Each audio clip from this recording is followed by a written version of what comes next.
Hi, Chris. Thanks for joining us. Uh, it's great to have you here.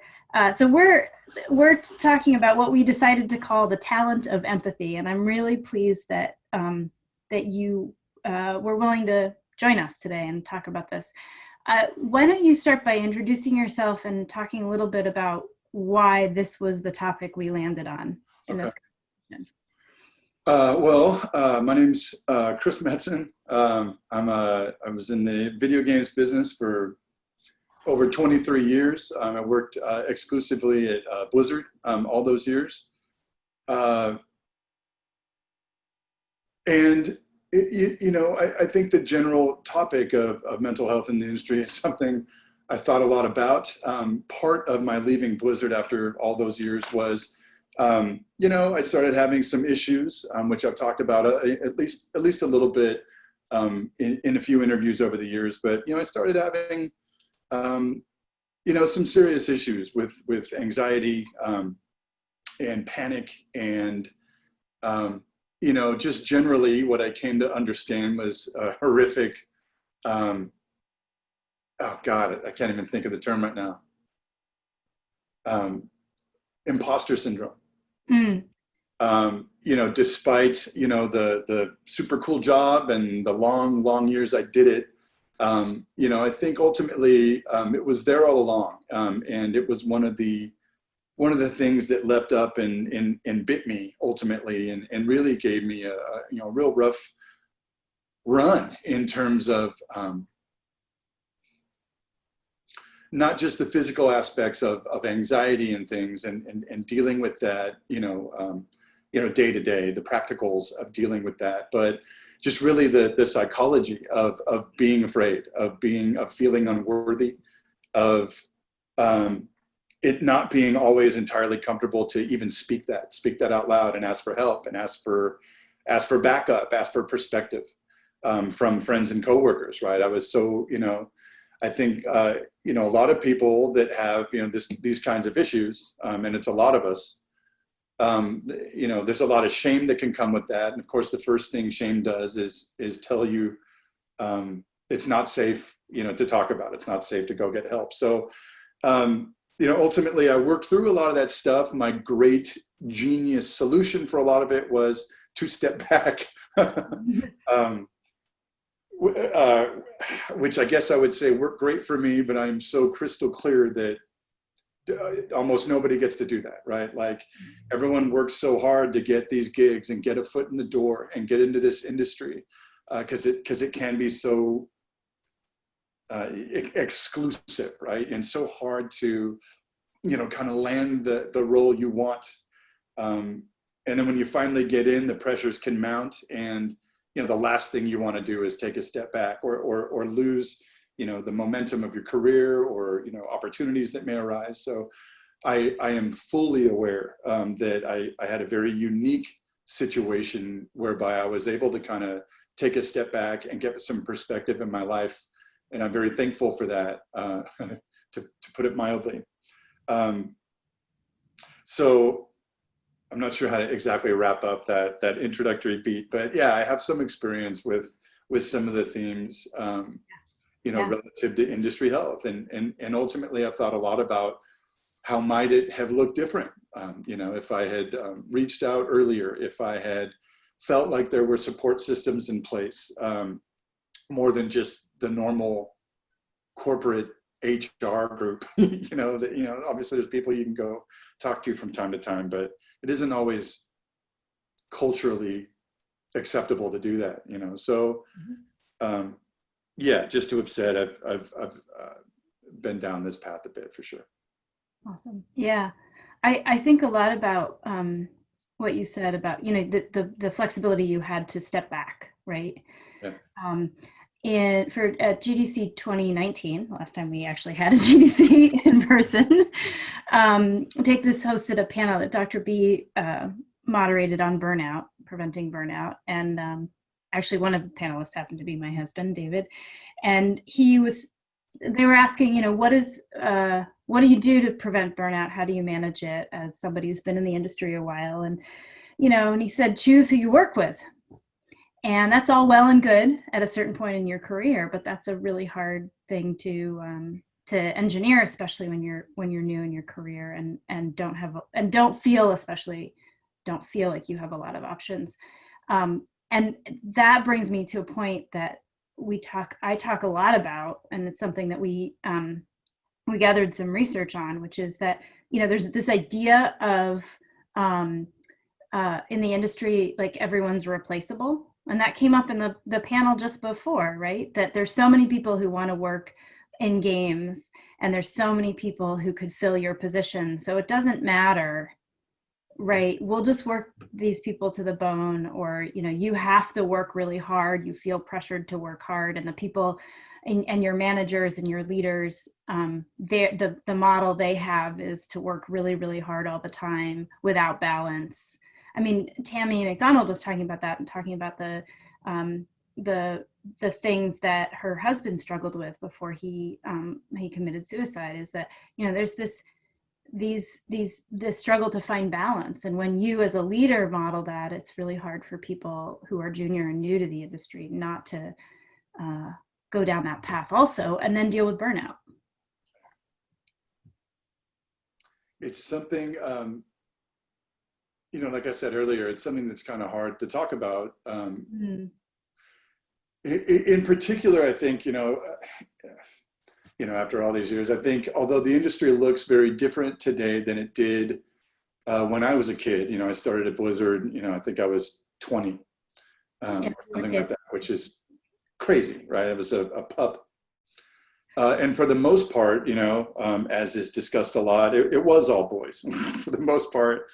And they did have that, all the telltale, it was kind of a frat house, right? And it was the 90s, and everyone, it was just, it was a very different culture. And I think what shakes out of that is the classic male thing where, everyone's trying to be as nerdy as we all are. Everyone's trying to be a tough guy. And, the expression of emotions or frustration or anger or whatever, or tiredness or fear, whatever it is, right? It's not always culturally acceptable. I mean, it's like, come on, we were all in our early 20s. What the hell did any of us know about communication and, the emotional heaviness of things, right? The whole idea was, well, just work your ass off and great things will happen, and give your all into this thing and into this identity. And I know a lot of these shops are like that. A lot of the big ones, Blizzard, Riot, whatever. People want to be there and be part of those cultures because it is kind of an identity issue. You want to work hard. You want to reach the top of the rocket. You want to be, well, like I said, at the top of the rocket, one of these really great shops. But the cost of that is, the culture does demand a lot, and everybody feels it, and everyone works their ass off. And so it's kind of like that shame of like, well, who am I to be? You feel like the weak link, you feel like, I'm breaking the grand tradition. I felt often like, when I was feeling super overwhelmed by things, I was letting everybody down. I was failing. I was, breaking the culture or breaking the contract. That I felt I had made, and there wasn't always a lot of perspective outside of the bubble, outside of the, it's funny, I'll get in trouble for saying this, but I always said, because I was raised in the culture, it always felt like a cult-like culture, right? If you're inside, and you don't get a lot of external stimulus that way when it comes to the culture and being in rhythm with it all. So, by the time, I was adult dude, like I won't speak to my relative maturity level then or now, but I was a grown man and feeling things that I just did not know how to process. And, it did make me feel like a failure. And I desperately, I know this isn't everybody's kick, right? But I desperately wanted to get off the merry-go-round.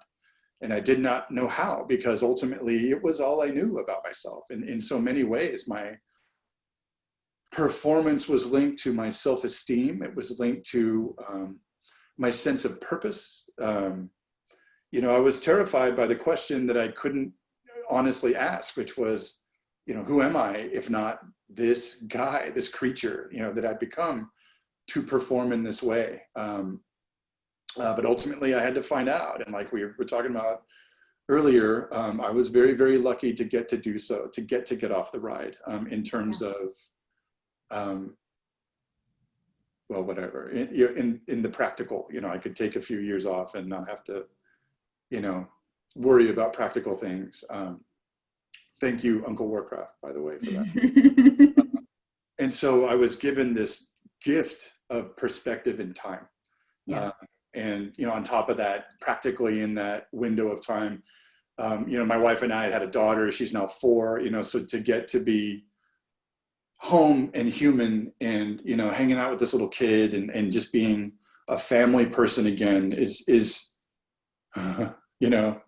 in so many ways, actually in ways there are similarities, but it's so opposite of, the person I tried to be at Blizzard. It still heavily involved caring for people and being invested in their lives and trying to lead them well. But I think you get to the point where you're just spinning too many plates. And again, having heard some of the conversation today, there are so many roles that people play in the industry, in so many different tiers in these organizations. And there are so many difficulties that arise and the things that start to kind of make us, make us blow gaskets, as it were. In my instance, it wasn't because I was particularly, misused or overworked or anything like that. I was kind of one of the captains of the joint. I just felt rocked by the pace of it all and the complexity of it all, and my inability to ask for help and to have that perspective of like, what I'm feeling is fine. And I had no idea that other people might feel the same way. I was going to ask you, did it ever occur to you? And this is really kind of a question I would ask everyone, right? Did it ever occur to you that anyone else might be feeling the way you did?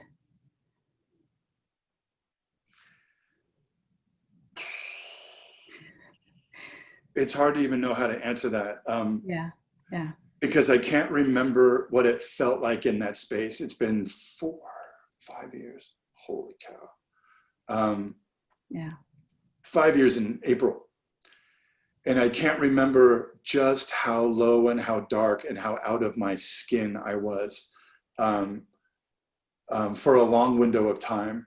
I don't think it occurred to me to wonder if other people felt like I did, which seems insane to me now, right? It seems insane to me not to have reached out for my pals there, or even family. I didn't even talk to my family about this kind of stuff, honestly. My wife knew for sure, but it's that shame thing. And now that I think about it, like, of course, so many folks there must have been, feeling the same thing. It was only till kind of after I went public with it, I had left and not said much about why. And it was kind of a terrible shock, I think, to the culture. And then a few months later, I did a series of interviews or an interview with a friend of mine, Scott Johnson, who does a big podcast show. And I got a little real with him. And it was only after doing so that a lot of my Blizzard friends pinged me and were like, oh my God, I had no idea. We're feeling the same thing. You idiot, why didn't you say so? Whatever, so again, I think it goes back to that particular, the roots of that culture being so, I don't know how to put this, but so boy, so, trying to be so macho, although it sounds like a stupid thing to say in a nerdy joint. It's not like we were a sports team in that way. So I say that not wanting to sound exclusive of all the women in the organization. Certainly there were many at the same tiers of performance and the same, playing a lot of the same roles in the company. I don't mean to suggest that they weren't feeling exactly the same thing. I just, I mean to say that to explain that having grown up in that culture, that's what I was feeling. I don't think the ladies in the culture were as worried about being macho or whatever, but it may still be difficult to, be vulnerable that way and be fully open that way, regardless of sex or the function you're performing in the organization. It's just not comfortable for anybody. So again, I use that analogy because, well, that's your experience, which is, that was my experience. Yeah, that's a real thing, and that was how you translated your identity.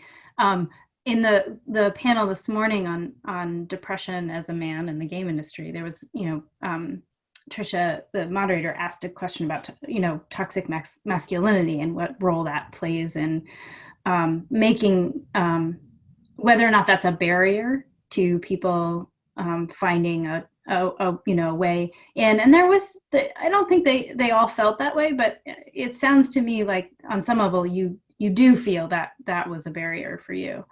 And I wonder, that kind of culture still exists in the industry, right? I was talking earlier with Anita Sarkeesian about the challenges around abuse and harassment in the industry and how endemic they are, right? And the challenges around doing structural change there, right? And it's not disconnected. What are some of the things that you see? Because we decided to call this session "The Talent of Empathy," right? And so, if you could have changed something in that time, what would it have been? I think it goes back to kind of what we just were talking about in terms of, did you consider that others around you were feeling the same thing? My fumbling response of, I'm such a bonehead. And maybe in that shame and in that depression and in that panic, I was so self-obsessed that it did not occur to me immediately to feel around, ask around. Yeah. Talk to people about it, ask people where they were at. It was all I could do just to not be that wink link, And so when we talked about the title of this thing, the talent of empathy, I guess there was kind of a riff in that phrase. When we think so often about the industry, we think so often about, like we said earlier, again, the idea that potentially you can get these gigs at these giant companies, these big rock star video game companies.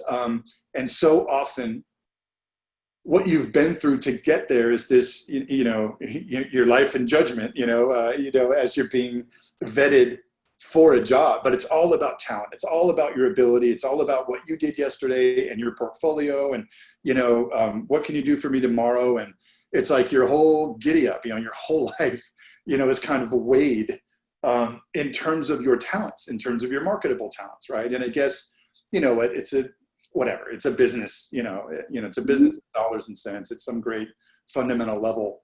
But the contrast between you as a creature of talent seeking to engage and have a job and engage with other creatives and find a home that way, which is what I got to find, and I am eternally grateful. Having all that contrasted with, it gets super real, super fast as a bullet, when suddenly it's not about your talent. It is about your heart. It's about your mind. It's about, how do I get out of bed tomorrow? And suddenly, for all the talent in the world, whether you can code or paint or design or write or build, build a level or build a puzzle, no one ever taught us how to just stop and listen. And no one ever taught us how to look at the people to our left and right, the people on the teams we work with, the people we depend on to kind of move our big ideas forward, as part of a team.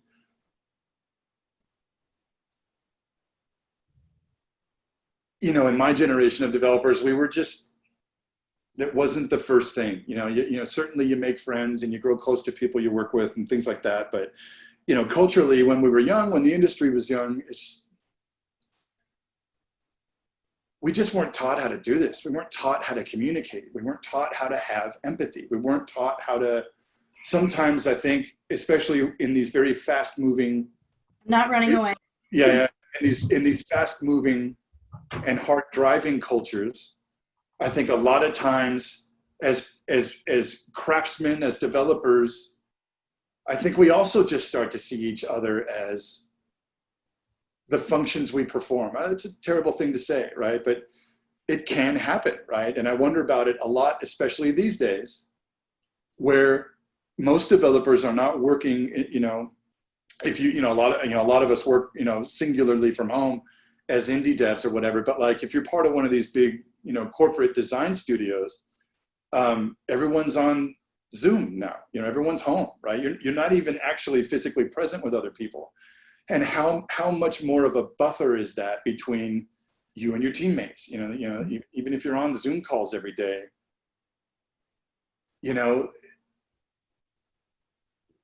the idea of going out of your way to stop and breathe and stop and consider what your teammates are going through, with the people to your left and right, even if it's over a Zoom call or whatever. What they're feeling, especially at this particular window of time. It's also, it's a little heavy out there, right? Yeah. It's super heavy. It's, the normal tendencies to feel lonely, to feel disconnected, to feel awkward about engaging and speaking your truth when you're afraid and when you're alone and when you're anxious. How much worse now, and how much more necessary, even outside of the corporate framework of things, to remember that it's not just about the roles that we play, and it's not just about the frickin' product, and the end state of the product and excellence. That's all great, but you're not gonna get a damn thing if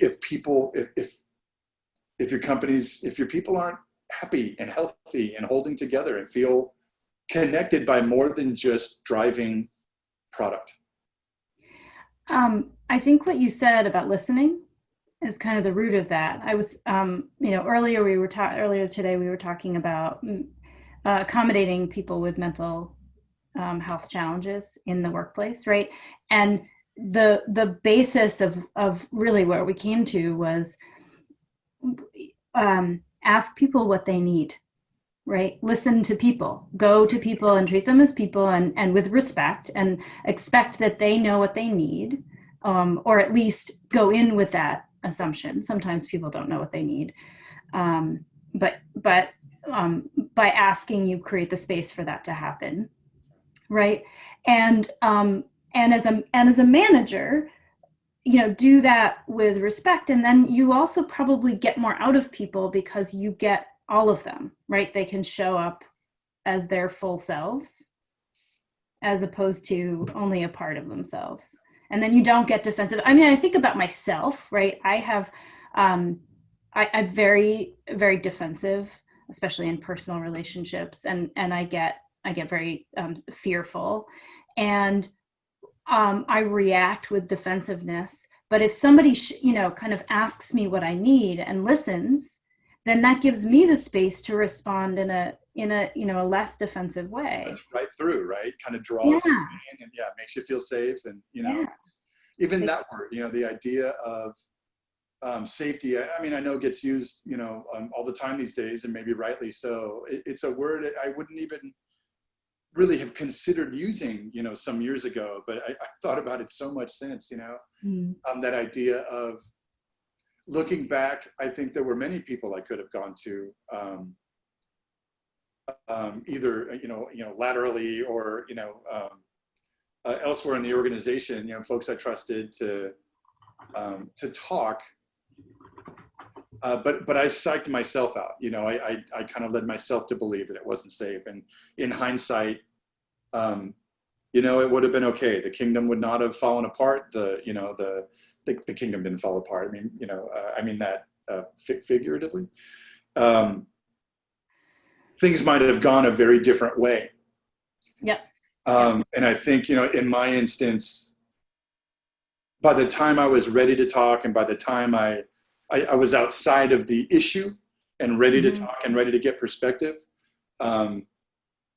so I appreciate when people, when you're in it, it's so hard, right? It's so hard to feel safe and to reach out to get that perspective.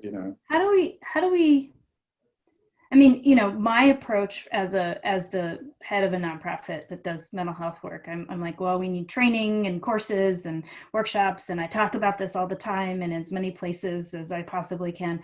I think, and the word that was just coming to my head was bravery. Like, how do we cultivate that sense of, or how do we help people lose that fear? Almost instill it in the people around us, kind of that Yeah. that idea that all ships rise. What I've learned over the years, certainly relative to my experience leaving Blizzard, certainly there. And certainly in the years since, I know a lot of people in AA and Al-Anon, programs like that, where these types of things are talked about often. Your dirty inside reality, right? And it being okay to let people in, and kind of sharing that fundamental idea that we're all struggling with something. And, on a long enough timeline, we all kind of get knocked on our ass, and life is going to throw things at you, emotionally and practically. And kind of the idea, one of the great salves relationally, is just being able to talk candidly about your own issues and modeling that bravery, right? It is the first thing that allows, people within earshot to go, huh, maybe I don't have to be so wound up. Maybe I can share too. Maybe I can find the right person, that will hear me and see me in the place that I am, and help to lift, help to inspire, So I think, I think it does go back to modeling, and that's it's not always really easy. No. But I think it starts there. I think it starts with, because it models more than just bravery. That's great.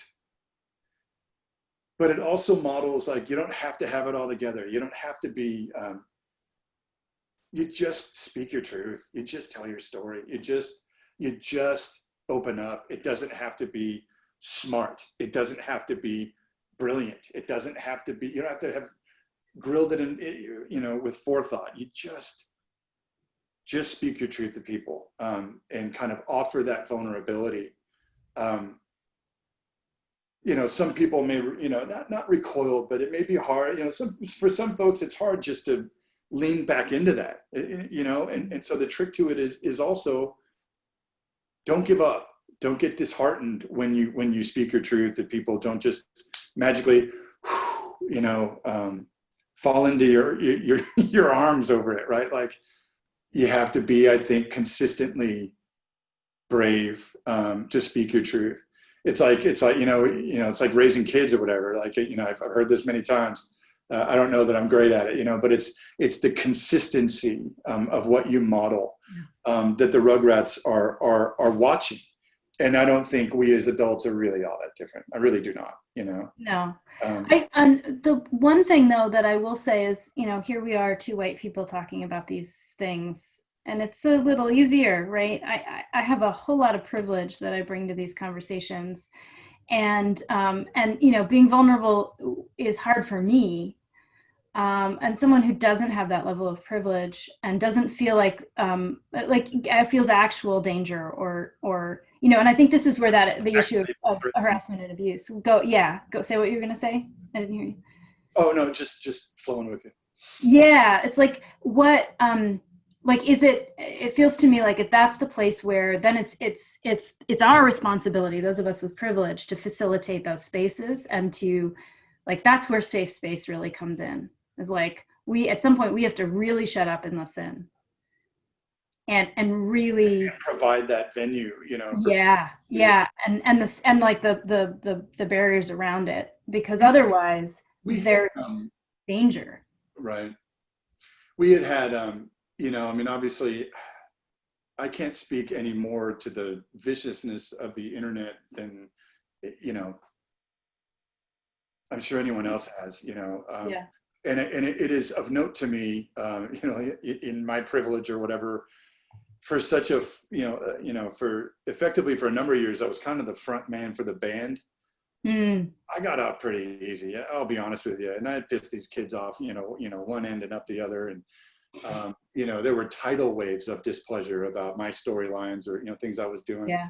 Yeah. But I got off pretty easy at the end of the day. So, I'll never really know. I will never really know the depths of it and the depths of the outrage and the frustration and the honestly, the grieving that occurs when you feel like maybe that'll never change.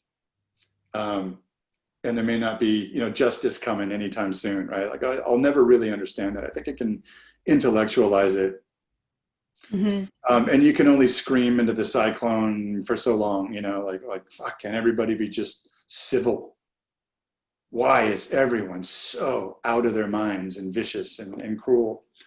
But going back a step to what you had said about, I think you had said something along the lines of safe spaces or facilitating places where these discussions, can be had. There was a moment back in, I can't remember the year, but we had started Overwatch, right? And our intention with Overwatch was to make it, relative to, it's a near future sci-fi setting. So we wanted to use the world and cultures and people and build characters that, I don't know, weren't just orc warlords and, had a level of, I hesitate to say a level of reality, but a rootedness in the world that we see and the cultures that we are from and the walks of life that we are from. We really wanted to build something positive, so we began to develop all these characters. And of course, a bunch of, largely middle-aged nerds, in Southern California are like, yeah. are these ideas okay? Or I think the first one, I think we were going to make the Tracer character gay, like, well, I don't know if I know how to write a gay character such that it will be convincing and feel cool, to a kid out there that's like, oh, finally, good job, Blizzard, but ooh, you did such a terrible job. We were, like, how do we do this? So we actually wound up having a series of discussions with a lot of the kids around the shop kids. I speak as if I'm 80. A lot of the folks around Blizzard from the LGBTQ community, and just kind of sat down like, well, guys, we can pitch you on the current ideas, and we need you to fire back. It'd be like that's the worst thing I've ever heard, or hey, make sure you don't do this. Good Lord, please don't write it in this way. So we had a really good practical discussion or series of discussions, but very quickly those discussions kind of turned, and it really wasn't about Overwatch, right? And really started talking a lot about the culture and Blizzard, and like a lot of places, that perspective or that perception of old school boys club versus, I don't know, and just a much more open-ended, inclusive culture that we really said we wanted. We really said we wanted to embrace, but were we always doing it as managers and as leaders? Because our frame of reference is such that, like, are we even aware of when it's not happening? Because it's not aimed at us. When it goes south, like we don't know. We're not the ones that are hurt. We're not the ones that are, frustrated and unheard. So we had done a series of these discussions, and it was super cool. And that's just with one group, right? I mean, that's just, yeah. And I know that there were a series of discussions and groups that were formed of just all the females. I'm like, oh, I can't say females. All the women in the organization really had a long-running discussion about what the reality is on the ground, and how frustrating things can be, even in a culture that wants to do well that way. I think you always have to kind of check yourself and not get complacent. And like you said earlier, really, it was in actually the previous panel, really listen for those voices, and sometimes you might not hear it if you don't allow for a platform for those voices. So, I think those efforts are ongoing at Blizzard, and I'm proud of that. But I think that's part of it, as we kind of take a step back towards, you know, kind of what we were going with. How do you enable people to feel safe to come forward and really share themselves, right? Well, part of it, like we said, is modeling of the behavior. But I think sometimes it's not just singularly modeling. I think some of these organizations need to model it. And the way that you can is by engaging in these types of groups or jam sessions or discussions that clearly makes it okay to kind of come forward and, you know, speak your truth and be heard, you know. Right, but also, I mean, I think it's really poignant what you're saying, is that, you know, that you want to model this culture and you don't even know if you are, right? Yeah. And it's only when it exists inside a company that you can actually make the game that you want to make, right? You have to do one in order to do the other. I mean, that's, I've been talking about that ad nauseum. To hear you say that is wonderful, but I think one of the ways you do that is by actually bringing those people in, right? And changing the composition of a company. Right. Yeah, over time. Easier said than done, but, you know, kind of essential, I would say. Yeah, when your culture's utterly homogenous, you know. Yeah. You know, there's also, it's funny. Here's a stupid example. At a practical nerd level, right? Is, you know, I'll be 47 this year, you know, so I'm ancient, you know, when it comes right down to it. You know, and I grew up on heavy metal and, you know, 90s comic book art and just the height of, I don't know how to put it, you know, just rock and roll, insane, you know, aesthetic. And it is kind of interesting, as we were developing Overwatch, I had to catch myself, and I'm working with a much younger team at that point, and or much younger artists and art directors. And I remember any number of times just kind of stopping and going, oof, I'm dating myself, you know, in terms of the references I would use. You know, I use a lot of references as I'm jamming and being creative. And what a horrifying moment you get to when all of your references are from movies that were out before, you know, half of your team was born, right? And so kind of this idea of, you know, when you're over homogenized, right, when everyone's my age, is any idea we're hooking and working on gonna land? You know, is it all going to sing to the generation coming up? You know, because is your voice tired? Are your thoughts relevant anymore? It's stuff I think about from time to time, but I think that there is absolutely a cultural version of that, right? And certainly a corporate cultural version of that. For sure. You know, where, you know, the ways we work and the best practices you've learned and the tribal knowledge that you've acquired, and that cult-like thing, even though it works really, really well, I think you can die in that. I think you can wither in that. I think you can be so lost and deep in that you lose connection with the world as it's moving around you, with the change in the world as it's occurring around you, with the voices of people that are, you know, louder and stronger over time, right? You know, like, do you hear it from outside the walls, you know? So it behooves people to be thinking of these types of things, even when you're giant and successful. You know, you kind of have to stay aware of just the reality of people. And maybe that segues back into that empathy discussion we were having, right? You know, there's the individual level of that, you know, hey, are you cool? Like, I noticed you were quiet in that meeting. You all right? Like, I know I get nervous, you know, it's funny because just before this call, I was tummy problems. I'm like, why am I so nervous? Well, being vulnerable is hard. this is tough. but that idea of coming back to certainly the empathy of the individuals around you, and by your example, reminding them that they have worth. They're worth talking to. They're worth engaging, you know, their feelings. You know, they're worth, you know, your time and regard. There's also a macro cultural version of that, where these companies we work for, and just even as fans, you know, whose games we play and we love, the same thing kind of holds true. You know, there's a contract there, you know, with your, not only your workers, but the, you know, the fans you acquire over time. And, you know, I think that's one thing. No company's perfect, but I was there for it, and I've seen, and I believe, like, you know, Blizzard's tried hard over the years to kind of have a sensitivity to people. You know, this was embodied by Mike Morhaime, you know, who's such a sweet, loving dude. You know, we tried to be good with that kind of stuff, and I love that about it.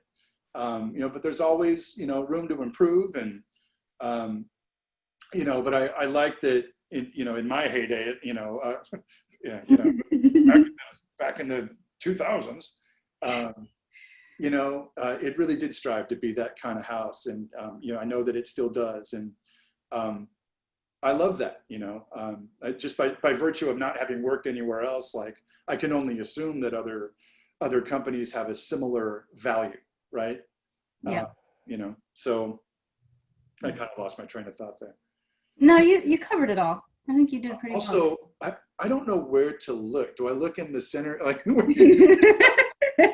bonehead, right? Like, I keep looking at your monitor, but it might look like I am not looking. Well, I'm looking over at the Slack conversation, and I'm looking. So yeah, yeah, and distracted by the noise in the rest of the house, because that's the way the world works these days. So, and I'm getting peanut gallery comments from Right. One of Slack. these days, I'm gonna get super fly with Zoom and Skype and be Yeah. Well, today's been quite the crash course. But I do want to be sensitive to time, because it's already 4:22, and we said we'd finish 12 minutes ago. But I mean, this conversation is super compelling, and there's so much to it. Are there any other, like, last thoughts that you have that you really want to, you know, bring to this conversation? And then I'll kind of wrap up, because this has been a great capstone to today's conversations. You know, I guess I would just reiterate,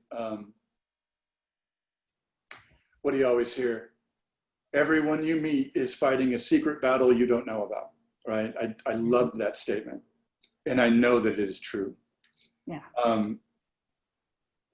You don't have to be tough, you know, you don't have to be, you know, I mean, you know, we all got to do what we got to do in our lives, right? You know, we got to take care of our families, and, you know, do our jobs or whatever. But you don't have to do it all on your own, and you don't have to carry the weight of your fears indefinitely, and be drowned, you know, like. Yeah. And when it's hard to ask for help, I guess I would just say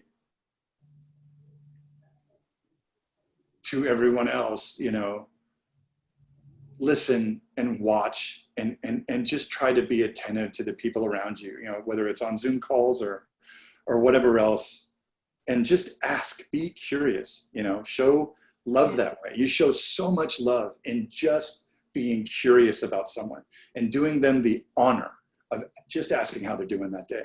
It's such a small thing, and not everyone will respond, and not everyone will be comfortable enough to respond. Do it the next day. Do it again. Be consistent.